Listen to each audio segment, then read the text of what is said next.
ఈ 116వ కీర్తనలో తెలియజేస్తూ వస్తున్నటువంటి ఎన్నో ఆత్మ సంబంధమైన విషయాలు మనం గమనించవచ్చు ప్రియులారా. కీర్తనలు ప్రత్యేకంగా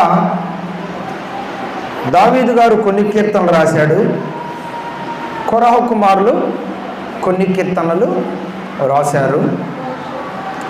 అలాగే మోషే గారు కూడా మోషే గారు కూడా కొన్ని కీర్తనలు రాశారు. మోషే గారు కూడా కొన్ని కీర్తనలు రాశారు. ఇలాగని మనం గమనిస్తూ వచ్చినట్లయితే ఒక్కొక్కరు ఒక్కొక్క విధానాన్ని ఇక్కడ తెలియజేస్తూ వచ్చిన సందర్భం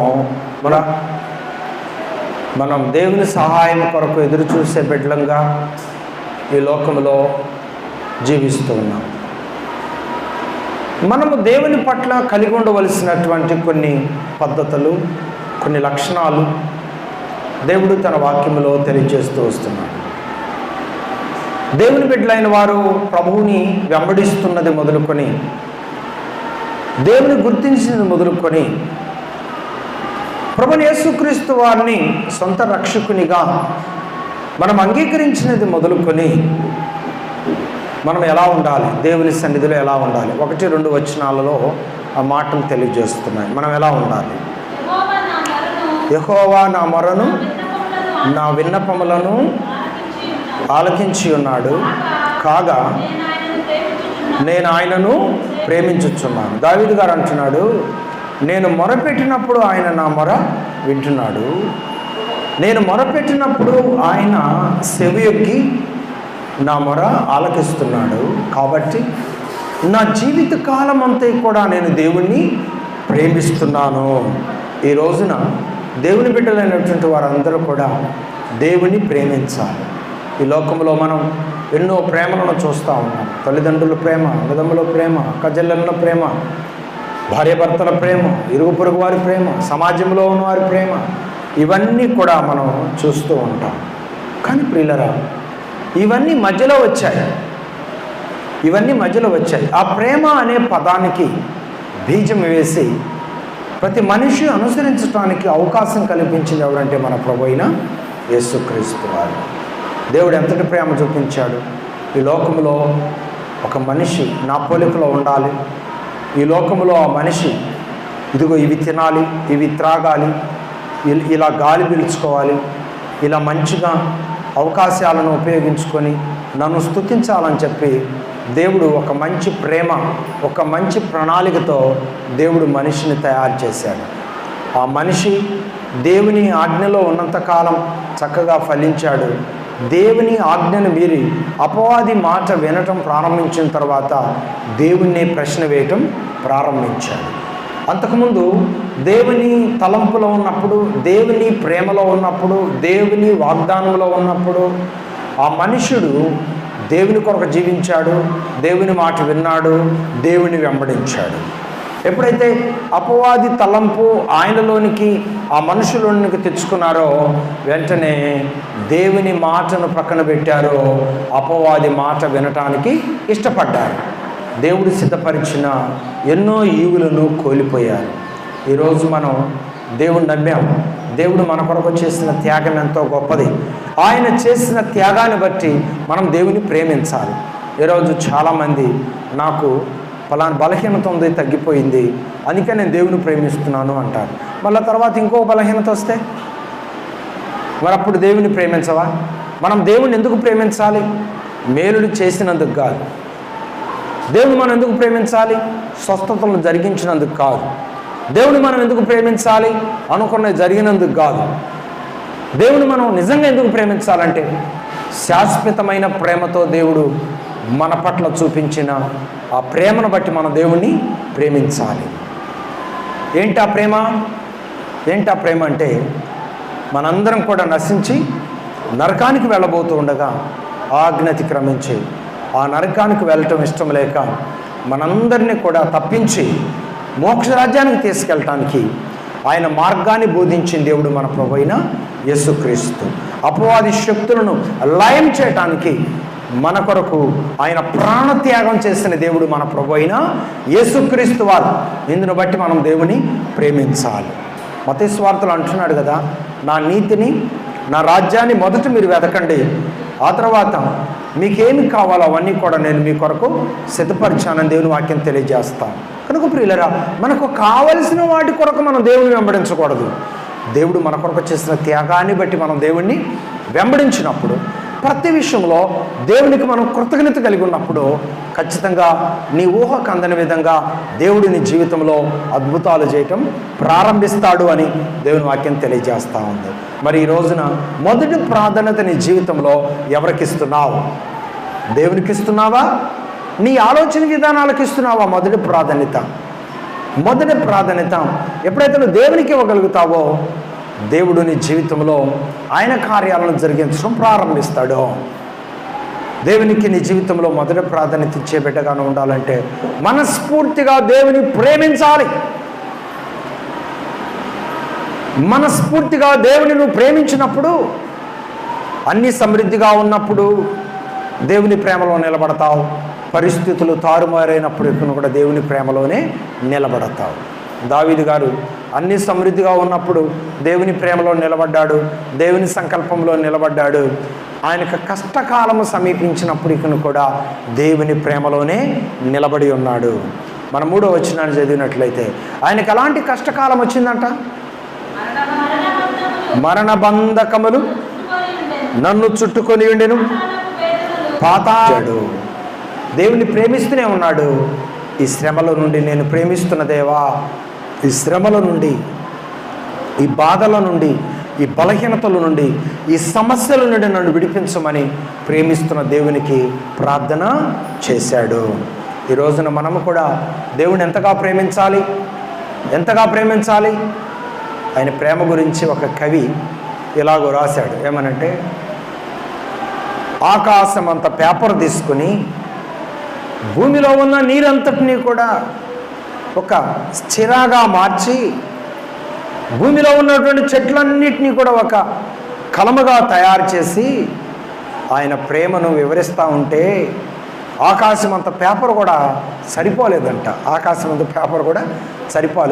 ఎందుకంటే అంత గొప్ప త్యాగము ఈ లోకంలో ఉన్నటువంటి స్వార్థము లేకుండా ప్రతి మనిషి కొరకు చేసిన దేవుడు మన ప్రభు అయిన యేసుక్రీస్తు వారు. అందుకే మనం ఆయన ప్రేమించాలని దేవుని వాక్యం తెలియజేస్తాం. మరి దేవుడు మనల్ని ఎంత ప్రేమించాడు? దేవుడు మనల్ని వర్ణించటానికి అవకాశం లేనంతగా దేవుడు మనలను ప్రేమించాడు. దేవుని కొరకు ఎవరైనా దాన్ని ఇస్తే చాలు, దాన్ని 10 సార్లు చెప్పాలి, అది గుర్తుపెట్టుకుంటారు. కానీ వాళ్ళ కొరకు వాళ్ళు ఎంత ఉపయోగించుకున్నారనేది గుర్తుపెట్టుకోరు. వాళ్ళ కొరకు వాళ్ళు ఎంత హాస్పిటల్కి పోసారనేది అది గుర్తుపెట్టుకోరు. కానీ దేవుని కొరకు ఏదైనా ఖర్చు పెట్టిన దాన్ని మాత్రం లెక్క పెట్టుకోవడానికి ప్రయత్నము చేస్తారు.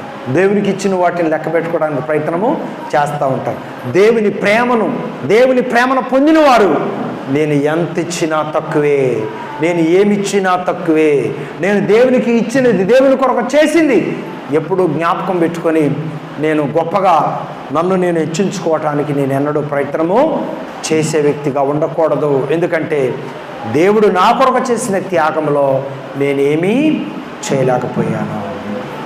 అవునండి, ఒకరోజంట కానుకల బాక్స్ దగ్గర యేసు ప్రభు కూర్చొని ఉన్నాడు. ఒక పేద ఎదవరాలు కూడా కానుక వేసింది. ఉన్నతమైన వాళ్ళు కూడా కానుకలు వేస్తూ వచ్చారు. ఉన్నతమైన వాళ్ళంట వాళ్ళ దగ్గర చాలా డబ్బులు ఉన్నాయి, ఏదో వాటిల్లో వాళ్ళకి చేతికి వచ్చినని తీసుకొని అందరూ చూసే విధంగా కానుకలు పెట్టులో వేస్తున్నారట. కానీ ఇంకా వాళ్ళకి చాలా డబ్బులు ఉన్నాయి దగ్గర, కానీ వాళ్ళు కొంత మాత్రమే వేస్తున్నారట. కానీ ఆ స్త్రీ అయితే, ఆ ఎదవరాలైతే కనపడకుండా భద్రంగా జాగ్రత్తగా తనకున్నదంతా కూడా తీసుకొచ్చి, ఉన్నదంతా తీసుకొచ్చి దేవుని సన్నిధిలో కానుక సమర్పించిందంట. చూడండి, వారి యొక్క ఇద్దరిలో దేవుడు ఎవరి కానుకను అంగీకరించాడంటే ఉన్నదంతా కూడా తీసుకొచ్చి దేవునికి సమర్పించిన ఆమె కానుకను దేవుడు అంగీకరించాడు. ఈరోజు ప్రభువారు నీకున్నదంతా తీసుకొచ్చి నాకు సమర్పించమని చెప్పట్లేదు. ప్రభు ఏం చెప్తున్నాడు? నీకున్న దాంట్లో నాకు ఇవ్వాల్సినవి నాకు ఇవ్వు, నువ్వు ఉపయోగించుకోవాల్సినవి నువ్వు ఉపయోగించుకో. నాకు ఇవ్వవలసిన వాటిలో నువ్వు దొంగిలించొద్దు. నాకు ఇవ్వవలసిన వాటిలో నువ్వు దొంగిలిస్తే నువ్వు ఏమాత్రం క్షేమము పొందలేవు అని దేవాతి దేవుడు ఆయన వాక్యము ద్వారా స్పష్టంగా తెలియజేస్తూ ఉన్నాడు. నిజంగా ఆయనను ప్రేమించేవారు శ్రమలోనైనా, బాధలోనైనా, ఇరుకులోనైనా నమ్మకత్వాన్ని కోల్పోరు. దేవుని వాక్యాన్ని మనం గమనించినట్లయితే యోబు గారు దేవుని ప్రేమించాడు. విస్తారమైన ఆస్తితో నింపబడ్డాడు, దేవుని ప్రేమించాడు. అపవాదికి దేవునికి పోటీ పడింది. ఇక్కడ మీరు గుర్తుపెట్టుకోండి, పోటీ ఎవరికి పడింది? అపవాదికి దేవునికి పోటీ పడింది. ఏబును నా వైపు మళ్ళించుకుంటాను. ఏబును నీ వైపు ఎలా మళ్ళించుకుంటావు? ఏబు నా భక్తుడు కదా, ఏబు నేను ఏర్పాటు చేసుకున్న బిడ్డ కదా, నీ వైపు ఎలా త్రిప్పుకోగలుగుతావు? అవునులేండి, ఏబు కుటుంబం చుట్టూ నువ్వు కంచె వేసావు కదా, దానిని ఒకసారి ఆ కంచెను ఒకసారిది. ఏబును నీ వైపు లేకుండా నా వైపు మళ్ళించుకుంటాను. అవునా? ఏబు ఎలాంటి వాడో నీకు తెలుసా? ఏబు నమ్మకస్తుడు. ఎన్ని శ్రమలు వచ్చినా ఏబు నన్ను ప్రేమిస్తూనే ఉంటాడు, నా యందు భక్తి కలిగి ఉంటాడు, నన్ను విడిచిపెట్టాడు. ఏదో ఒకసారి కంచె చూడు. కంచె తీయటమే కాదు, అతని శరీరం పైన బలహీనతలు కూడా నేను అనుమతిస్తున్నాను. ఈ మాట జాగ్రత్తగా వినండి. అతని శరీరం పైన బలహీనత కూడా నేను అనుమతిస్తున్నాను. ఆయన ప్రాణాన్ని మాత్రం నువ్వు తీయటానికి నేను అనుమతి ఇవ్వటం లేదు. వెంటనే దేవుని అనుమతితో ఏబు శరీరమునకు గాయాలు, ఏబు శరీరమునకు వ్యాధి, ఏబు కుటుంబంలో శోధన, సమస్యలు, ఆస్తి అంతా కూడా ఏమండి మరి పోగొట్టుకున్నటువంటి పరిస్థితులు మనకు తెలుసు. అలాంటి టైంలో కూడా యెహోవా ఇచ్చెను, యెహోవాయే తీసుకొనెను, ఆయన నామమునకే మహిమ కలుగును గాక అన్నాడే తప్ప ఇలా జరుగుతుంది ఏంటి అని చెప్పి అతను మరొక మనసు కలిగి ఉండటానికి ప్రయత్నము చేయలేదు. అదే ఈ లోకంలో వాళ్ళైతే అది జరగకముందే ఎతుకుతారు. ఇంటర్నెట్లో మంచి బిర్యానీ పాయింట్ ఎక్కడుందో ఎతికినట్టు మంచి దైవజనులు ఎక్కడున్నారు అని ఎతుకుతారు. ఈ కాస్త దేవుని కలిగిన వాళ్ళు అయితే, లోకంలోనైతేనేమో లోకానుసారమైన పద్ధతుల్లో వారు ఎతుకుతూ ఉంటారు. ఈరోజు దేవుని బిడ్డలుగా మారటం ఒక వంతు అయితే, మారిన తర్వాత వారు నిలబడటం మరొక వంతు. ఎలా నిలబడటం? ఎక్కడ నిలబడటం? రక్షించబడిన సంఘంలో, రక్షించబడేటప్పుడు తీసుకున్న తీర్మానంలో కడ వరకు నిలబడటం మరొక వంతు అయిపోతుంది. ఈ రోజున కాస్త ప్రభు నమ్ముకొని కొన్నాళ్ళు అవటంతోనే క్వాలిటీ మెరిట్స్ అనేటువంటి ఆలోచన విధానాల్లోనికి వెళ్ళిపోతున్నారు. ప్రియులారా, అవి ఎంత తప్పు అంటే చాలా తప్పు. అందుకే ప్రభువారు కూడా ఏమన్నారు తెలుసా? ఈ లోకంలో నీవు దేవుని యొద్దకు రావాలంటే దేవుడే వచ్చి స్వయంగా నిన్ను తన యొద్దకు నడిపించడం. దేవుడు తన వారిని కొందరిని ఈ లోకంలో ఏర్పాటు చేసుకుంటాడు. ఏర్పాటు చేసుకుని తన సువార్తను ప్రకటింపజేసే విధంగా దేవుడు ఆ సమయాన్ని అనుకూలపరుస్తాడు. అందుకే బోధించువారు లేకపోతే వినేవారు ఉన్న ఉపయోగం ఏంటి? వినేవారు ఉన్న బోధించువారు లేకపోతే ఉపయోగం ఏంటని రోమీలకు రాసిన పత్రికలో పౌలు గారు బోధిస్తూ వస్తాడు. ఏమండి, మరి బోధించేవారు ఉన్నారు, వినేవారు లేరు. కానీ వినేవారు ఉన్నారు, బోధించేవారు లేరు. అంటే దీని ఉద్దేశం ఏంటంటే, బోధించేవారు వినేవారితో చెప్పాలి, వినేవారు బోధించేవారి పట్ల శ్రద్ధ కలిగి ఉండాలి. ఈ విధానాలలో మీరు ఎలా ఉన్నారు పరిశీలన చేసుకోమని పౌలు గారు తెలియజేస్తూ వచ్చాడు. అలాగే దేవుని సన్నిధిలో మన యొక్క అనుభవాలను ఎలా జాగ్రత్త పరుచుకుంటున్నామో అర్థం చేసుకోవాలని దేవుని వాక్యం ద్వారా దేవుడు స్పష్టంగా తెలియజేస్తున్నాడు. గుర్తుపెట్టుకోండి, దేవుడే దిగిరాడు. మనల్ని పరలోకం తీసుకెళ్ళటానికి దేవుడు దిగి వస్తాడా? మనం ఒక ఆపదలో ఉన్నాం, మనల్ని ఆపద నుండి తప్పించడానికి దేవుడు దిగిరాడు. దేవుడు కొంతమందిలోనికి ప్రవేశించి వారి ద్వారా పనిని జరిగిస్తాడు. ఎక్కడుంది ఈ మాట? ఎక్కడుంది? లాజరు ధనవంతుడు చరిత్రలో ఇద్దరు చనిపోయిన తర్వాత ధనవంతుడేమో నరకములో కాలిపోతాడు, లాజరేమో అబ్రహామురమున ఆనుకొని ఆనందిస్తూ ఉంటాడు. ఆ సమయంలో మరి నా నాలుక ఎండిపోతూ ఉంది, నా నాలుక మీద నీళ్లు వేయమను, లాజర్ను వచ్చి వేయమను, లాజర్ నీ దగ్గరికి రావటానికి అవకాశము లేదు, నీకు లాజరుకు గొప్ప అగాధము అడ్డుగా ఉన్నదని చెప్పాడు. అయ్యా, అలాగైతే నాలాగై నరకంలో కాలిపోకుండా నాకు ఇంకా 5 అన్నదమ్ములు ఉన్నారు, వారికి వెళ్ళి ఇక్కడ నరకం ఉంది, మీరు ఈ నరకంలోనికి రాకుండా ఉండాలంటే మీరు ప్రభువారిని నమ్ముకోండి అని లాజర్ను వెళ్ళి భూలోకంలోనికి వెళ్ళి నా బ్రదర్స్కి చెప్పమని చెప్పయ్యా అంటే అప్పుడేం చెప్పాడు? భూలోకంలో నా నామం పేరట నా సువార్తను ప్రకటించే నా సేవకులు ఉన్నారు, వారి మాట విన్నట్లయితే భూలోకంలో నువ్వున్న స్థలంలోనికి నీ అన్నదమ్ముళ్ళు రారు. వారి మాటలు కనుక వినలేదనుకో నువ్వున్న స్థలంలోనికి నీ 5 అన్నదమ్ములు కూడా వస్తారు. అంటే భూలోకంలో మనుషులుగా మనం బ్రతికున్నప్పుడు ఎవరి ద్వారా దేవుడు మనకు ఆయన మాటలు అందిస్తాడంటే తన సేవకుల ద్వారా దేవుడు తన మాటలను మనకు అందిస్తాడు. కాబట్టి భూలోకంలో దేవుని మాటలు అందిస్తున్నటువంటి ఆ మాటలు విని కొంతమంది ప్రభువునందు విశ్వాసం ఉంచి దేవుని బిడ్డలుగా మారినటువంటి వారు ఉన్నారు. కొంతమంది ప్రార్థన చేసినప్పుడు దేవుడు కొన్ని కార్యాలు చేయటం ద్వారా దేవుని బిడ్డలుగా మారినటువంటి వారు ఉన్నారు. అలా మారి ప్రభువుని నమ్ముకున్నంత మాత్రాన రక్షణ బండి బాప్తీసం తీసుకోకపోతే దైవ చిత్తాన్ని నెరవేర్చిన వారు కారండి. అందుకని మనందరం కూడా దేవుని సన్నిధిలో ఏదో ఒక రూపంగా మనం ఆయన సన్నిధిలోకి చేర్చబడ్డాం. ఒక సేవకుని ద్వారా మనం సన్నిధిలోకి చేర్చబడ్డాం.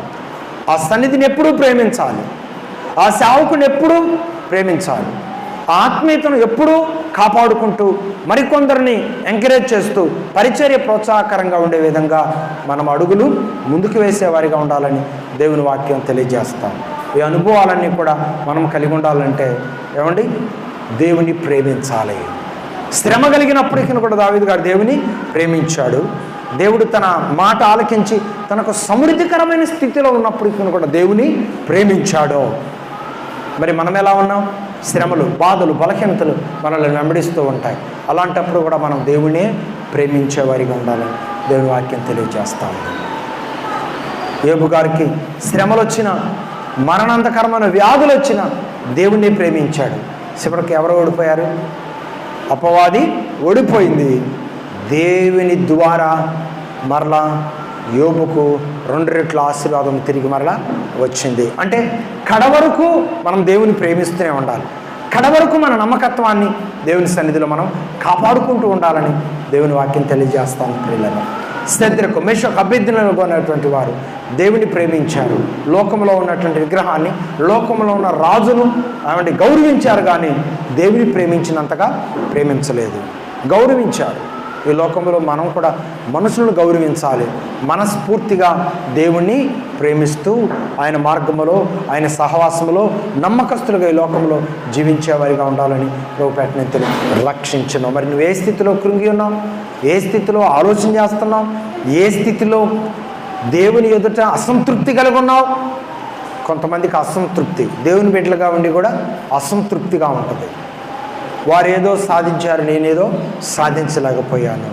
వారు ఏదో స్థానానికి ఎక్కిపోయారు, నేను మాత్రం ఇంకా కిందనే ఉన్నాను అని చెప్పి అసంతృప్తి మనలను అప్పుడప్పుడు అలా తలుపు తడుతూ ఉంటుంది. ఏ తలుపుని? మన హృదయం అనే తలుపును తడుతూ ఉంటుంది అన్నమాట అసంతృప్తి. ఇదిగో నువ్వు దేవుణ్ణి నమ్ముకున్నావుగా, ఏంటి మరి ఇంకా ఇలానే ఉన్నావు? ఏంది ఇంకా ఈ స్థితిలోనే ఉన్నావు? నువ్వు ఎక్కడా కొదువు లేదు కదా, ఎక్కడా దేవుని ఎదుట ఎక్కడా వెనుకంజ వేసే మనసు లేవు కదా, ఆ దేవుడు ఎందుకని ఇంకా నీ వైపు చూడటం లేదు, ఇంకా నేను తీసుకెళ్ళి 3 స్టేర్లు ఎత్తి ఎందుకు లేపట్లేదు నిన్ను అనేటువంటి ఆశ హావభావాలను అపవాది కలిగిస్తూ ఉంటుంది అప్పుడప్పుడు. అయినప్పటికీ కూడా మనం ఎలాంటి మనసు కలిగి ఉండాలి? అయినప్పటికీ కూడా మనం ఎలాంటి మనసు కలిగి ఉండాలి?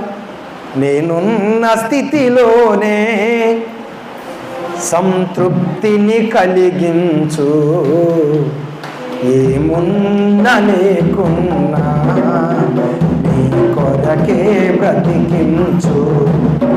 నేనున్న స్థితిలోనే సంతృప్తిని కలిగించు, ఏమున్నా లేకున్నా నీ కొరకే బ్రతికించు. కష్టాలు ఎదురైనా నా యాత్రను సాగించు, నష్టాలలోనైనా స్తుతి చేయుట నేర్పించు. నాకు చాలా చాలా చాలా ఇష్టమైన పాట ఈ పాట. కష్టాలలోనైనా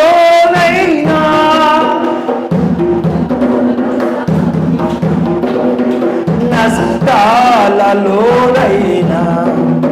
స్తుతి చేయుట నేర్పించు. నేనున్న స్థితిలోనే సంతృప్తిని కలిగించు. ఏమున్నా లేకున్నా నీ కొరకే బ్రతికించు. నీ కొరకే బ్రతికించు. కాబట్టి పిల్లరా, తృప్తికరమైన జీవితం అదేంటంటే మనకంటే చిన్నవాళ్ళు అయి ఉండొచ్చు, కానీ పెద్దగా ఎదుగుతారు. అందునిమిత్తం పెద్దవారు అసూయపడకూడదు. అలాగే కొంతమంది చిన్నవారు కూడా పెద్దవారు ఎదుగుతూ ఉంటే చిన్నవారు ఓర్చుకోలేకుండా ఉంటారు. ఇలాంటి పరిస్థితులన్నింటినీ కూడా గమనిస్తూ మనం దేవుని ప్రేమించేవారం కాబట్టి, మన గుండెల్లో దేవుడు ఉన్నాడు కాబట్టి దేవుణ్ణి మనం ఏమి అవసరమో ఏమి కొదవో దేవుణ్ణి అడగాలి. దేవుడు ఇచ్చిన దాన్ని బట్టి సంతోషిస్తూ ఈ లోకంలో అడుగులు ముందుకు వేసే భాగ్యాన్ని మనం కలిగి ఉండాలని దేవుని వాక్యం తెలియజేస్తాం. మీరు ఒక విషయం గుర్తుపెట్టుకోండి, తలంతును బట్టి తీర్పు ఉంటుంది. తలంతును బట్టి తీర్పు ఉంటుంది. ఈ లోకంలో నాకు ఉన్నదిలే, నేను ఎంజాయ్ చేస్తాననుకుంటే కుదరదు. నీకు దేవుడు ఎంతైతే ఇచ్చాడో దాన్ని బట్టి దేవుడు రేపు ఏం అడుగుతాడు? నిన్ను లెక్క అడుగుతాడు. 4 తలంతులు 5 తలంతులు తీసుకున్నవాడు 5కి 5 లెక్క చెప్పాలి, అవునా? అలాగే 2 తీసుకున్నవాడు 2కి 2 చెప్పాలి. 1 తీసుకున్నవాడు 1కి 1 చెప్పాలి. అంటే దేవుడు మనకిచ్చిన దాన్ని బట్టి తృప్తి కలిగి లోకంలో జీవించినట్లయితే అక్కడ ఫలితాలు కూడా అలానే ఉంటాయని దేవుని వాక్యం తెలియజేస్తాం. ఈ అనుభవాలని మన జీవితంలోనికి రావాలంటే మనం మనస్ఫూర్తిగా దేవుని ప్రేమించే వారిగా ఉండాలని దేవుని వాక్యం తెలియజేస్తాం. మరి దావీదు గారు దేవుని ప్రేమిస్తూ వచ్చాడు కాబట్టి పరిస్థితులు ఎలా ఉన్నా దేవుని ఆయన కొరకు నిలబడ్డాడు. తృప్తికరమైన జీవితాన్ని కలిగి ఉన్నాడు. గొర్రెలు కాసుకునే స్థితిలో నుండి దేవుడు ఏ స్థితిలోకి తీసుకెళ్ళాడు? రాజ్యాన్ని పరిపాలించే రాజు స్థానంలో తీసుకెళ్ళిన దేవుడు మన ప్రభు అయిన యేసుక్రీస్తు. అందుకే తనను తాను తగ్గించుకున్నవాడు హెచ్చింపబడును, హెచ్చించుకున్నవాడు తగ్గించబడును. కొంచెం మరో నమ్మకంగా ఉన్నవానికి అనేకమైనటువంటి ఆస్తుల మీద అధికారిగా దేవుడు నియమిస్తానని వాగ్దానం చేశాడు. మరి అనుభవాలన్నీ మనం నేర్చుకున్న వారం కనుక మరి కొంచెంలో నమ్మకంగా ఉండాలి. దేవుని విషయంలో కానీ, భక్తి జీవితంలో కానీ, కుటుంబ వ్యవస్థలో కానీ అన్ని విషయాలలో మనము నమ్మకత్వం కలిగిన జీవితాన్ని ఈ లోకంలో కలిగి జీవించడానికి సిద్ధంగా ఉన్నామా? దేవుని మహిమ కొరకు అడుగులు ముందుకు వేసే వారంగా ఉన్నామా? దయచేసి పరిశీలన చేసుకొని అడుగులు ముందుకు వేయాలని ప్రభు పేట నేను తెలియజేస్తున్నాను. దయచేసి అందరం మరి తల ఉంచని ప్రార్థన చేసుకున్నాం. ప్రభువా నీకు వందనాలు, మాకున్న దాంట్లో మీరు మాకు ఇచ్చిన దాంట్లో ఈ లోకంలో ప్రభు సమృద్ధికరమైన జీవితాన్ని మేము కలిగి ఉండే విధంగా మమ్మల్ని బలపరిచి నీ మహిమ కొరకు నడిపించండి ప్రభు. దేవుని సన్నిధిలో దేవుని ఏర్పాటు చొప్పున దేవుని ప్రణాళికల్లో ఉన్నటువంటి వారందరూ కూడా దేవుని మహిమ కొరకు నమ్మకంగా నిలబడాలని, నమ్మకంగా నడవాలని, దేవుని ప్రణాళికల్లో నిలిచి ఉండాలని ప్రభు యేసుక్రీస్తు వారు మాట్లాడుతూ ఉన్నారు, తెలియజేస్తూ ఉన్నారు. ప్రభువా నీకు వందనాలు. థ్యాంక్ యూ ప్రభువా నీకు వందనాలు. దావీదు గారు నిన్ను ప్రేమించే అనుభవాలలో సమృద్ధిగా ఉన్నప్పుడు ప్రేమించాడు, ఏమీ లేనప్పుడు ప్రేమించాడు, గొప్ప స్థానంలోనికి తీసుకువెళ్ళినప్పుడు ప్రేమించాడు, శ్రమలలో చిక్కుకున్నప్పుడు నిన్ను ప్రేమించాడు. నీ ప్రేమలో ఉన్న విలువలను అతను గ్రహించాడు. ప్రభువా నా జీవితంలో కూడా నా బ్రతుకు దినములని నిన్నే ప్రేమిస్తూ నీ సన్నిధిలో ముందుకు కొనసాగే భాగ్యం దాచ్చామని దేవుని అడుగుదాం. ప్రభు సన్నిధిలో ముందుకు కొనసాగమని. ప్రేమించేదా యేసు రాజా, నిన్నే ప్రేమించేదా, ప్రేమించేదా యేసు రాజా, నిన్నే ప్రేమించేదా, ప్రేమించేదా, ప్రేమించేదా, ప్రేమించేదా, ప్రేమించేదా, నా ప్రాణం ఉన్నంత వరకు, నీ మహిమలో చేరే వరకు, ప్రేమించేదా, ప్రేమించేదా, ఆమేన్, ప్రేమించేదా, ప్రేమించేదా, నా ప్రాణం ఉన్నంత వరకు, నీ మహిమలో చేరే వరకు, నా ప్రాణం ఉన్నంత వరకు, నీ మహిమలో చేరే నమ్మకత్వాన్ని మీరు చూస్తున్నారు, ఉన్నది మీరు చూస్తున్నారు, లేనిది మీరు చూస్తున్నారు ప్రభా. మా యొక్క దాతృత్వాన్ని మీరు చూస్తున్నారు. సమస్తములో, కష్టములలో, నష్టములలో, వ్యాధులలో, బాధలలో నిన్ను ప్రేమించే వారిగా మేము ఉన్నప్పుడు మా స్థితి మొదటి కంటే ఉన్నతంగా హెచ్చింప చేయగలిగిన దేవుడవు నీవే ప్రభా. నీ స్తోత్రం. ఆ అనుభవాలు నీ బిడ్డలు తెలుసుకున్నాను. పరలోకమైన తొలిపి నడిపించండి. ఇప్పటివరకు జరిగిన వాక్య పరిచర్య బిడ్డల హృదయాల్లో స్థిరపరిచి నడిపించి మయం పొందమని జరగాల్సిన క్రమాన్ని మీ చేతులకు అప్పగిస్తున్నాను. ఇక మేము మార్గంగా నడిపించమని యేసయ్య నామములో ప్రార్థించి అడిగి వేడుకుంటున్నాను పరమ తండ్రి. ఆమేన్, ఆమేన్, ఆమేన్.